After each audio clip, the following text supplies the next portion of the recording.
This is the Ayeneo Air, and it's so cool. This is a Windows gaming handheld with an OLED display. It's running AMD hardware, and its coolest feature is the size. Like, when you compare this to a Steam Deck, it is strange how small it is. I'm going to pull it out of the box. It's like, how is this thing so small and still so capable? And it's not just the size. It's like significantly lighter than the Steam Deck. It's smaller than the Steam Deck by a lot, but it's also smaller than Nintendo Switch. Like, look at how compact this thing is in comparison. And it runs full Windows, it runs Steam. This thing is awesome, and it actually fits in your pocket. Now, when you unbox this device, you get a 65 watt AC adapter, you get a USB-C charging cable, a pair of USB-C to A dongles, and a few different regional adapters, and then you get the device itself. So I love the aesthetic on this machine. It's this white gaming PC with a white bezel around the screen. Like, that is rare. Like, the old school iPhones had it. When was the last time you've seen a tech device with white bezels? It's a look. And then you have the bluish green metallic hue up here that fades into like the pink. And it's also built well. Like, if you look at the flex of this, like when I kind of try to bend it and flex it around, there's very little play, and the fit and finish of this machine is done well. Like, all the seams on it are tight and even. Like, you just don't see this kind of build quality with a lot of the Windows handhelds. You can tell these guys put a lot of effort and they care about it. And I mean, maybe I'm just a sucker for this color, but this is hot. There is a fingerprint sensor that's at the top of the device, and it's used for logging into Windows. The fingerprint sensor has this sharp edge to it, but because of the way that the casing is curved down, it protrudes out a little bit, and it's just this one thing I would kind of knock on the fit and finish of this product. Okay, the screen. This is a 5.5-inch OLED panel, and it's a really nice display. This is the world's first Windows handheld with a display like this. It gets reasonably bright, 350 nits, so it's on par with what you see on the Switch OLED screen, but it's higher resolution. This is a 1080p resolution. Switch is 720p, Steam Deck is 800p. It's just a really nice looking display.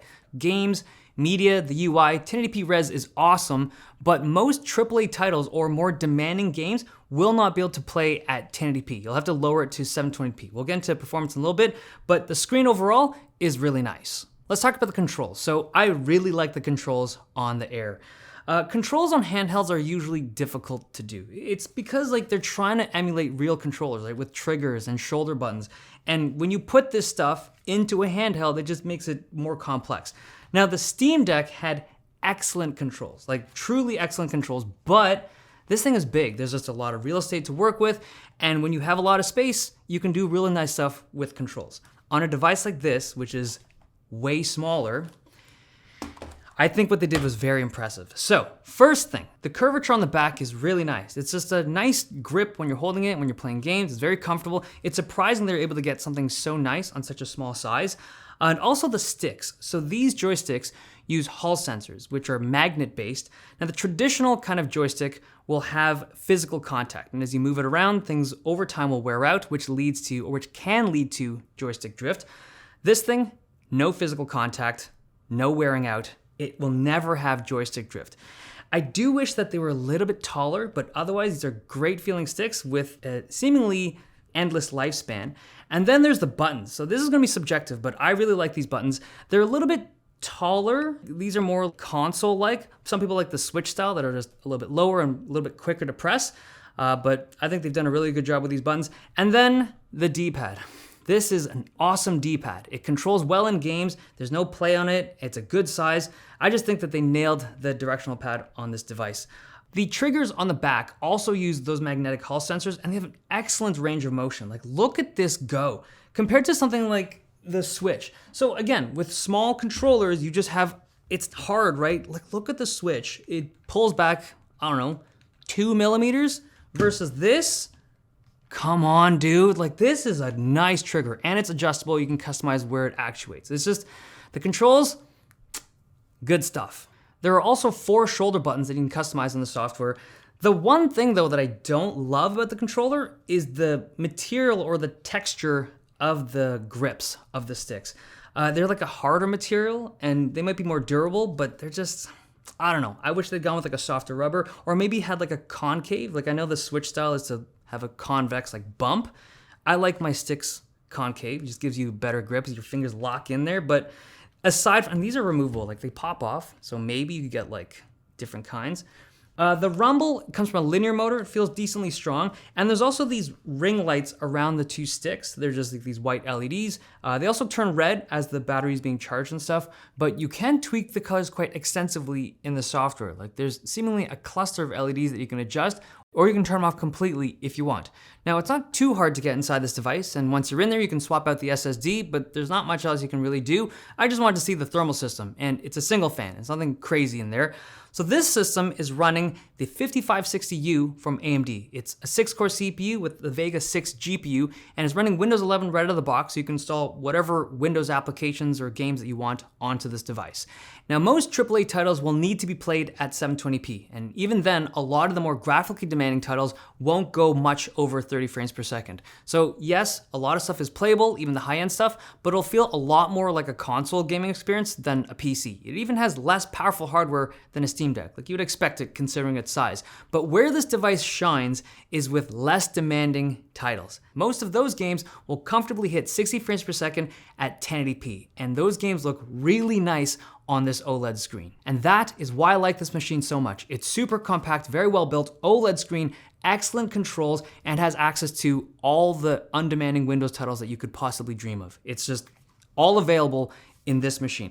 Now, I did test some emulation on this device. I tested Breath of the Wild on Cemu, which is a Wii U emulator, and with a couple of tweaks, you can get it running to a pretty consistent 30 frames per second.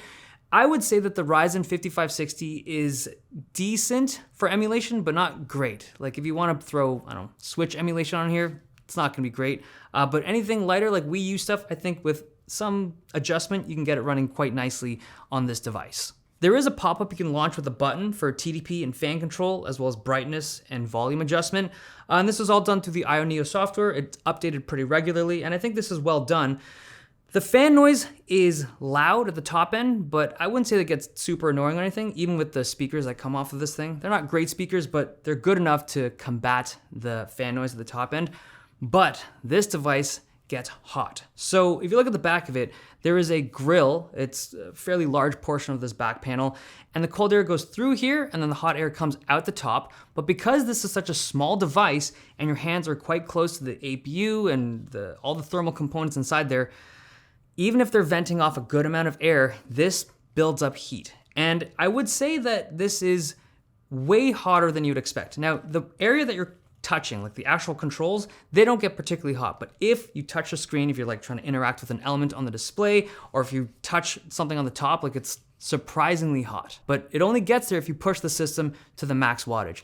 Now, in terms of battery life, I was getting like an hour and a half of battery life on average. It'll depend on the game, but it's not like a great battery life. It's 28 watt hours, takes about an hour to fully charge, and I'd expect an hour to an hour and a half of like high brightness, average gaming. I just think that's what you would expect. You can't get more than that. It's just physics, right? Something super compact, relatively powerful, you are limited with the constraints of physics. Now, my closing thoughts on this. I love this machine. Like, it's just so much more useful to me than I would imagine like a Windows handheld to be. I think it's really just the size and the compact nature. If you've ever looked at, the Steam Deck or any kind of, $1,000 high-end Windows handheld, they're really cool, they're very expensive, but they're big, and they constrain what you can and want to do with the device like this. This is $500. I think that's just like the Kickstarter price or the Indiegogo price. I think it goes up a little bit more over time, but for $500 and the awesome screen, awesome controller, decent power, it's a pretty cool pickup. I will say that in the future, if this thing ever gets updated to like a 6th generation Ryzen or higher, that's gonna be a pretty cool package as well. But even in its current form, I think this is really cool. Okay, there you have it, the Ayeneo Air.